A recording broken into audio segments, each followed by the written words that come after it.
Corporation పరిధిలో అన్ని కాలువలు కూడా ఈ ప్లాస్టిక్ మయం అయిపోయాయి అధ్యక్ష. పూడికతీతలో 90% ప్లాస్టిక్ వ్యర్థాలే ఉంటూ మున్సిపల్ కార్మికులకు ఒక సవాల్గా మారిపోతుంది అధ్యక్ష. కార్పొరేషన్ లిమిట్స్ లో పాలిథిన్ బ్యాగ్స్ నిషేధం ఉన్నప్పటికీ గత ప్రభుత్వ అడ్డగోల పాలనా వైఖరి వలన ఈ నియంత్రణ కనుమరుగైపోయింది అధ్యక్ష.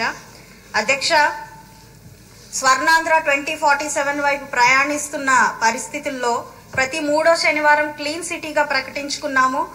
ఈ క్రమంలో సత్వరమే ఈ ప్లాస్టిక్ ని అంచెలంచెలుగా నిషేధించాల్సిందిగా కోరుకుంటూ స్వచ్ఛ భారత్ వైపుగా మనం ముందుకు వెళ్లాల్సిందిగా కోరుకుంటున్నాను అధ్యక్ష. గౌరవనీయులు అశోక్ రెడ్డి గారు, గిద్దలూరు ఎమ్మెల్యే గారు. మా నియోజకవర్గంలో నెమలికుండ్ల రంగనాయక స్వామి టెంపుల్ అనేటువంటిది ఉంది అధ్యక్ష. అది నల్లమల్ల ఫారెస్ట్లో గుండ్ల బ్రహ్మేశ్వర వైల్డ్ లైఫ్ శాంక్చురీలో ఉంది. అక్కడ ఉన్నటువంటి మెయిన్ గర్భగుడి అయితే 22/16 యార్డ్స్లో ఉంది అధ్యక్ష. అక్కడ భక్తులు ప్రతి శనివారం కొన్ని వేలాది మంది వస్తారు. అక్కడ ఆ గర్భగుడిని ఎక్స్టెన్షన్ చేసుకోవాలనంటే ఎర్లియర్గా ఆ యొక్క గుడికి దాదాపు 60/40 యార్డ్స్ అనేటువంటిది ఆనాటికి అప్పుడు బ్రిటిష్ వారు దానికి అలాట్ చేస్తున్నారు. అక్కడ ఏదైనా పని మొదలు పెట్టాలంటే ఫారెస్ట్ వాళ్ళు పూర్తిగా అబ్జెక్ట్ చేస్తూ పనులు మొదలు పెట్టనివ్వట్లేదు. ఆ యొక్క గుడి అభివృద్ధి కోసం 6 కోట్ల రూపాయల నిధులున్నా కూడా ఫారెస్ట్ వాళ్ళు అబ్జెక్ట్ చేయటం వలన పనులు మొదలు పెట్టకపోవడము ఒకటి భక్తులకు పూర్తిగా అసౌకర్యంగా ఉంది. నేను గౌరవ ఉప ముఖ్యమంత్రి గారు అలాగే ఫారెస్ట్ మినిస్టర్ గారైనటువంటి మన యొక్క పవన్ కళ్యాణ్ గారిని నేను ఈ సందర్భంగా అడుగుతా ఉన్నాను.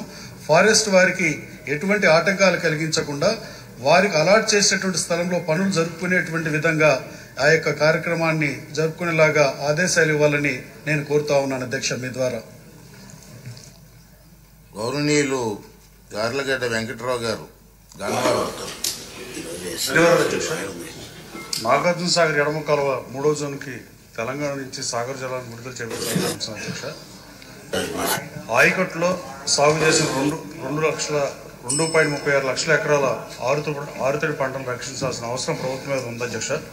ఉమ్మడి కృష్ణా జిల్లాలో గన్నవరం, నూజివీడు, తిరువూరు, మైలవరం, నందిగామ నియోజకవర్గాల్లో నాగార్జున సాగర్ ఎడమ కాలువ 3వ జోన్లో ఈ సంవత్సరం రైతులు 2.36 లక్షల ఎకరాల్లో పత్తి, మిర్చి, పొగాకు, జొన్న, మామిడి తదితర పంటలు సాగు చేసి ఉన్నారు అధ్యక్ష.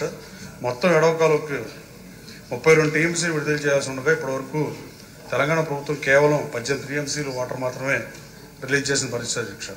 కృష్ణానది యాజమాన్య board KRMB Krishna river management బోర్డుని నీటి విడుదల ఉత్తర్వులు ఇచ్చినా తెలంగాణ ప్రభుత్వం నేటికి 3వ జోన్ పూర్తి స్థాయిలో సాగర జలాలను విడుదల చేయకపోవడం వల్ల రైతులు చాలా ఇబ్బంది పడుతున్నారు అధ్యక్ష. మెట్ట ప్రాంతంలో చెరువులు కూడా నీరు లేకపోవడం వల్ల గ్రామాల్లో భూగర్భ జలాలు కూడా రోజు రోజుకి అడుగంటే పరిస్థితి అధ్యక్ష. గన్నవరం నియోజకవర్గంలో బాపులపాడు, మాచవరం మేజర్ల కింద ఎడమకాలు 3వ జోన్లో బాపులపాడు, గుంటూరు, గన్నవరం, విజయవాడ రోడ్ మండలం 30,000 ఎకరాల ఆయకట్టు ఉంది అధ్యక్ష. ఈ 6 తోట పంటలు రక్షించడానికి 3వ జోన్కి కనీసం 2,000 క్యూసెక్ల వాటర్ని నిరాటంకంగా ఏప్రిల్ 15 వరకు తెలంగాణ ప్రభుత్వం నుంచి సాగర జలాలను విడుదల చేపించి మెట్ట ప్రాంతంలో సాగు చేసిన రైతులను ఆదుకోవాల్సిన అవసరం ఉంది అధ్యక్ష. కేఆర్ఎంబి ప్రధాన కార్యాలయాన్ని కూడా త్వరగా ఇక్కడ ఏర్పాటు చేయాలని కోరుతున్నారు అధ్యక్ష. కృష్ణానది పరిధిలో ఉన్న తెలంగాణ, ఆంధ్ర ప్రాంత కామన్ ప్రాజెక్టులు పర్యవేక్షించడానికి ఆంధ్రప్రదేశ్ పునర్విభజన చట్టంలో గోదావరి రివర్ బోర్డ్ మేనేజ్మెంట్ నేమో హైదరాబాద్లో, కృష్ణాదేమో ఆంధ్రప్రదేశ్ కేటాయించారు అధ్యక్ష. 2019-24లో గత వైసీపీ ప్రభుత్వం ఈ కేఆర్ఎంబిని కూడా వైజాగ్లో ఏర్పాటు చేద్దామని నిర్ణయించారు అధ్యక్ష. దాన్ని ఆపేసి ఇక్కడ ఏర్పాటు చేసిందిగా కోరుతూ రైల్, రోడ్, ఎయిర్ కనెక్టివిటీ ఉన్న గన్నవరం కాన్స్టిట్యూన్సీలో ఏర్పాటు చేస్తే అవకాశం ఉంటే పరిశీలించాల్సిందిగా కోరుతున్నారు అధ్యక్ష. అట్లాగే లెఫ్ట్ కెనాల్ చివరి ప్రాంతానికి కొంత ఆయకట్టుకి నా నియోజకవర్గంలో వాటర్ సమస్య ఉంటే నా సొంత నిధులతో 1,30 లక్షల మోటార్లు ఇచ్చే అధ్యక్ష. కానీ అది సరిపోయే పరిస్థితి కాదు అధ్యక్ష. ఆరుగాలం కష్టపడే రైతు సోదరుల విషయంలో రైతాంగం మీద మక్కువతో అడుగుతుంది అధ్యక్ష. రైతుల బాధను అర్థం చేసుకుని 3వ జోన్కి తక్షణం నీటిని విడుదల చేయాల్సిందిగా సంబంధిత మంత్రి గారు తెలంగాణ మంత్రితో మాట్లాడి విడుదల చేయాల్సిన అవసరం ఉంది అధ్యక్ష. ధన్యవాదాలు అధ్యక్ష. గౌరవనీయులు భాష్యం ప్రవీణ్ గారు, పెదకూరపాడు.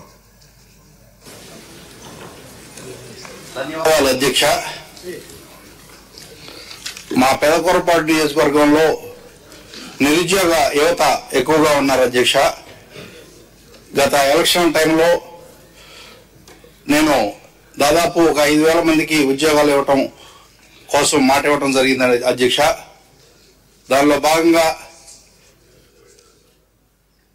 భాగంగా జాబ్ మేళా నిర్వహించి ఈ మధ్యనే ఒక 500 మందికి ఉద్యోగ అవకాశాలు కల్పించడం జరిగింది. కానీ పెద్ద స్థాయిలో ఉద్యోగ అవకాశాలు కల్పించాలి అంటే మా కాన్స్టిట్యున్సీలో ఒక ఇండస్ట్రియల్ పార్క్ అవసరమని ఈ సందర్భంగా తెలియజేస్తున్నాను అధ్యక్ష. గౌరవ మంత్రి వారిని కోరేది ఏంటంటే మా కాన్స్టిట్యున్సీలో దాదాపు ఒక 300 ఎకరాలు పెదకూరపాడు మండలం గారపాడు విలేజ్లో 300 ఎకరాల వ్యవసాయ భూమి నిరుపయోగంగా ఉంది. అది గ్రామానికి సంబంధించి ఉమ్మడి యొక్క ఆస్తి. దాంట్లో కనుక మనం ఏదైనా నాన్ పొల్యూటెడ్ ఇండస్ట్రీస్ డెవలప్ చేస్తే బాగుంటుందనేది నా ఇక్కడ మన గౌరవ మంత్రి గారిని గతంలో నేను కలిసి కోరడం జరిగింది. ఆడ ఫుడ్ ప్రాసెసింగ్ యూనిట్లు పెట్టడానికి కానీ కనెక్టివిటీ బాగా ఉన్న ప్రాంతం అధ్యక్ష. అది ఇక్కడికి 40 కిలోమీటర్ల దూరంలో ఉంటుంది.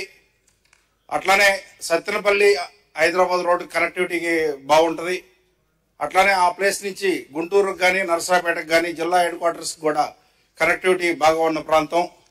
సెంటర్లో ఉన్న ప్రాంతం కాబట్టి అక్కడ ఇమీడియట్లీ రాజధానికి కూడా దగ్గరగా ఉంటుంది కాబట్టి ఇమీడియట్లీ ఏదన్నా మనకి కంపెనీలు వస్తే అక్కడ సూచిస్తారని తెలియజేసుకుంటూ ఆ కంపెనీలు రావటం వల్ల ఇండస్ట్రీ రావటం వల్ల మా కాన్స్టిట్యున్సీలో నిరుద్యోగ ప్రాబ్లం కూడా తీరుద్దని అనుకుంటున్నాను అధ్యక్ష.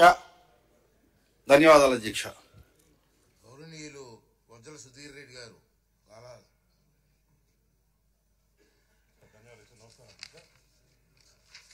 శ్రీకాళహస్తిలో మరి రెవెన్యూ డిపార్ట్మెంట్ సంబంధించిన అధ్యక్ష ఎంఆర్ఓ